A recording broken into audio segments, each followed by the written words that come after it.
ডিগবৈ গোলাইত মহিলাৰ মৃতদেহ উদ্ধাৰ ৩৯ নং ৰাষ্ট্ৰীয় পথৰ কাষৰ এটা দ খালৰ পানীত উপঙি থকা অৱস্থাত উদ্ধাৰ মৃতদেহটো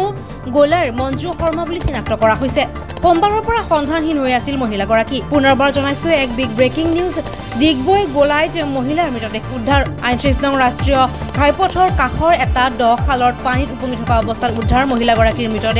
মৃতদেহটো গোলাৰ মঞ্জু শৰ্মা বুলি জানিব পৰা গৈছে সোমবাৰৰ পৰা সন্ধানহীন হৈ আছিল মহিলাগৰাকী নিজৰ কামৰ পৰা উভতি আহোঁতে বজাৰ কৰিলে বুলি আমাৰ স্থানীয় ৰাইজে তেখেতক লগ পাই কথা চথা পাতিলে আৰু ইয়াৰ পৰা প্ৰায় ধৰি লওক 500 মিটাৰ তাইৰ ঘৰ আঁতৰত আছে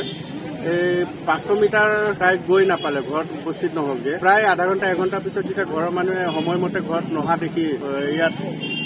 ওচৰ চাপৰ মানুহবোৰক জনোৱা হ'ল চবে আহি গোটেই বিচাৰিলোঁ ৰাতি প্ৰায় 12:30লৈকে আমিও আছিলোঁ আমিও বিচাৰিছোঁ গোটেই আৰু থানাটো আমি এজাৰ এখন দিয়া হৈছিলে জাননী যে এনেকে